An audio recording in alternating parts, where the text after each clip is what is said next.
तीन बहनों की लालची भाभी। करिश्मा, रेशमा और मनीषा तीन बहनें हैं।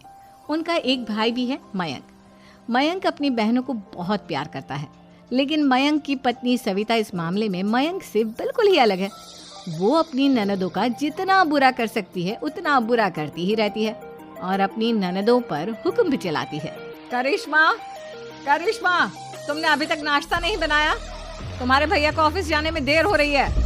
हाँ भाभी, बस अभी बनाती हूँ। करिश्मा, तुम ये ढीलापन छोड़ दो। कल को पराये घर जाना है।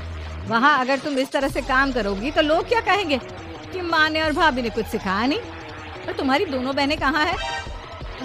रेशमा मार्केट गई है और मनीषा सो रही है। क्या? सुबह के 8 बज रहे हैं और ये महारानी अभी भी सो रही है? ये कहते हुए सविता अपनी सास दुर्गा देवी के पास जाती है।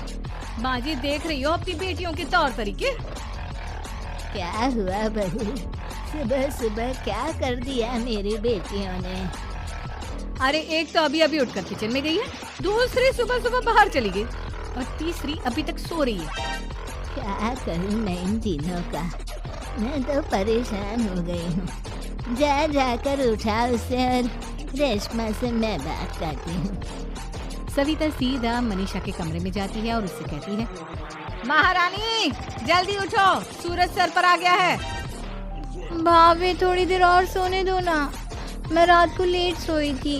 वो क्या ना, यूनिट टेस्ट चल रहे हैं। शराफत से उठती है या नहीं, या फिर पानी की भरी बाल्टी डालूं तेरे ऊपर? नहीं भाभी, मुझे बिस्तर में नहीं लाना, उठती हूँ मैं। मनीषा जल्दी से उठकर बाथरूम में चली जाती है। सभी आराम से बैठकर नाश्ता कर रहे होते कि तभी रेशमा बाजार से हाथ में सामान लिए आ जाती है। रेशमा को देखते ही सविता उस पर बरस पड़ती है। लो, आ गई महारानी। ऐसा भी क्या सामान लाना था जो सुबह आंख मलते ही बाजार की तरफ रवाना हो गई? भाभी, कल आप ही तो चीख रही थी कि घर का सारा सामान मुझे ही लाना पड़ता है, घर में किसी को भी किसी काम से कोई लेना देना नहीं है। अब मैं बाजार जाकर सामान ले आई तो आपको इस बात से भी तकलीफ हो रही है? देख रही हो माँ जी, अपनी बेटी की जुबान कैंची से भी तेज चलती है। और मयंक, आप तो कुछ कहेंगे नहीं अपनी लाडली बहन को। रेशमा, अपनी भाभी से ऐसे बात नहीं करते। चलो माफी मांगो। भैया, मैं क्यों माफी मांगू?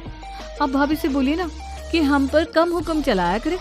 हम इस घर की बेटियां हैं और आपकी पत्नी की ननद है, नौकरानी नहीं। लो कर लो बात। इनकी भलाई के लिए कुछ भी बोलो तो इन्हें बुरा लग जाता है। इस घर में यही इज्जत है मेरी। देख लो माँ जी, आपकी बेटी किस लहजे में मुझसे बात कर रही है। सविता वहाँ से चली जाती है। मयंक को बहुत गुस्सा आता है, वो भी वहाँ से चला जाता है। फिर करिश्मा रेशमा को समझाती है। रेशमा, तुम्हें भाभी से माफी मांग लेनी चाहिए थी ना। लेकिन दीदी, मैंने कुछ किया ही नहीं तो मैं माफी क्यों मांगू? हाँ करिश्मा दीदी, रेशमा दीदी जैसे ही घर में आई भाभी ही उन पर चिल्ला रही थी। हाँ, मैं मानती हूँ कि गलती भाभी की थी। मैं तो इसलिए बोल रही हूँ कि भाभी ने माँ को तो पूरी तरह अपने वश में कर लिया है। वो हमारी बात सुनती ही नहीं। मयंक भैया हमारे लिए हमेशा खड़े रहते हैं, इसलिए उनकी बात का मान तो तुम्हें रखना चाहिए था ना। कोई फायदा नहीं दीदी, कुछ दिनों की बात और है, भाभी उन्हें भी हमारे खिलाफ भड़का देंगी। फिर वो भी माँ की तरह हमारी किसी बात का विश्वास नहीं करेंगे। इसी तरह सविता अपनी तीनों ननदों को किसी न किसी बात पर परेशान करती रहती थी। एक दिन मयंक अपनी तीनों बहनों के लिए गिफ्ट लाया। क्या रेशमा, ये तुम्हारे लिए हार का सेट। रेशमा, तुम्हारे लिए सुंदर सी ड्रेस। और मनीषा, तुम्हें किताबें पसंद है ना, तुम्हारे लिए किताबें लाया हूँ। थैंक यू भैया। थैंक यू भैया। थैंक यू भैया। करिश्मा, तुम्हारा नेकलेस कितना सुंदर है। ये भैया कहाँ से ले आए होंगे? मैंने भैया को 3 दिन पहले फोन पर ये डिजाइन दिखाया था और आज भैया ये ले आए। सविता तो अपनी ननदों की गिफ्ट्स देखकर जल गई और करिश्मा का नेकलेस तो उसे भी बहुत पसंद आया था। अपनी बहन के लिए कितना अच्छा नेकलेस लेकर आए हैं, मुझे कभी कोई गिफ्ट नहीं आया। आज ही ये बात चुरा। रात में सविता करिश्मा का हाथ चुरा लेती है और इसी तरह उसे अपनी ननदों की जो भी चीज अच्छी लगती वो उसे मांगती नहीं, बल्कि रात के अंधेरे में चुरा लेती। इसी तरह दिन बीतते गए और सविता ने मयंक के दिल में भी उसकी बहनों के लिए नफरत पैदा की। एक दिन मयंक ने करिश्मा और रेशमा के लिए रिश्ता किया और ये बात उसके घर में सब पता चली। माँ, करिश्मा और रेशमा के लिए बहुत अच्छा रिश्ता आया है, वो लोग कल इन्हें देखने आ रहे हैं। आप और सविता मिलकर सारी तैयारी करें। ये सुनकर करिश्मा और रेशमा खुश हो गई, लेकिन सविता अगर इन दोनों बहनों बहनों की शादी हो गई तो घर और बाहर का काम कौन करेगा? मनीषा तो एक नंबर की काम चोरी, उससे तो किसी बात की उम्मीद लगाना ही बेकार है। मुझे इस शादी को रोकना। अगले दिन सभी लड़के वालों के शादी की तैयारी करने में लगे होते हैं। तभी मयंक अपनी बहनों से आके कहता है, तैयार हो गए तुम दोनों? देखो दोनों लड़के बहुत अच्छे हैं, मैं कोई कसर नहीं छोड़ूंगा, इसलिए तुम उनके सामने अच्छे से बिहेव करना और अपनी भाभी से लड़ने मत लग जाना। करिश्मा, तुम वो नेकलेस पहन लो ना जो मैं तुम्हारे लिए लाया था। भैया मैं बहुत देर से वो नेकलेस ढूंढ रही हूँ लेकिन मुझे मिल ही नहीं रहा। क्या तुमने नेकलेस खो दिया? तुम्हें पता भी है वो कितना महंगा था, तुम कोई काम ढंग से नहीं कर सकती। मयंक गुस्से में वहाँ से चला जाता है। थोड़ी देर बाद लड़के वाले भी आ जाते हैं। वो दोनों बहनों को पसंद कर लेते हैं और रिश्ता पक्का हो जाता है। लेकिन सविता के दिमाग में तो कुछ और ही खिचड़ी पकड़ी है। वो पंडित जी के पास करिश्मा की कुंडली लेकर जाती है और उन्हें पैसे देकर करिश्मा की कुंडली बदलवा देती है। जब लड़के वालों के पास करिश्मा की कुंडली जाती है तो वो दुर्गा को फोन करते हैं।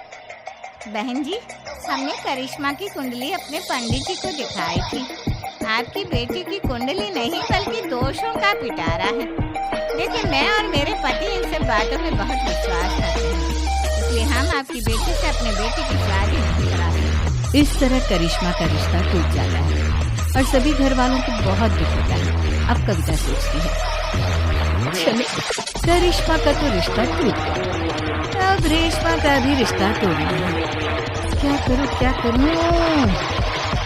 सविता आवाज बदलकर किसी अननोन नंबर से रेशमा के होने वाले ससुराल में फोन करती है। हेलो, मैं कौन हूँ कौन नहीं ये आपके लिए जानना जरूरी नहीं। बस इतना सुन लो कि रेशमा का 2 साल से किसी के साथ अफेयर चल रहा है। बस रेशमा का रिश्ता तोड़वाने के लिए सविता का कितना करना। अब रेशमा का रिश्ता टूट गया। मयंक और दुर्गा जी ने रेशमा को खूब खड़ी सुनाई और उससे बार बार उस लड़के के बारे में पूछने लगे। आप दोनों मुझे क्यों परेशान कर रहे हो? अरे कोई लड़का होगा मेरी लाइफ में तो मैं बताऊंगी ना। जब कोई है ही नहीं तो कहाँ से लाऊं मैं कोई लड़का? तो तेरे होने वाले ससुराल वालों को फोन किसने किया था? हाँ, मैं नहीं जानती किसने फोन किया था, मैं सच कह रही हूँ। मैं तो पहले ही कह रही थी इसकी लगाम खींच कर रखो, लेकिन मेरी सुनता ही कौन है। आप चुप रहिए भाभी, ये सब आपका ही किया धरा है। अब तीनों बहनों को विश्वास हो जाता है कि ये सब उनकी भाभी ही कर रही है। तीनों बहनें अपनी भाभी को सबक सिखाने के लिए एक वकील कर लेती हैं और घर में हिस्सा मांग। देखो भैया, माँ बाप की जायदाद में जितना बेटों का हक होता है उतना ही बेटियों का, इसलिए इस घर के 4 हिस्से होंगे और हमें अपना हिस्सा चाहिए।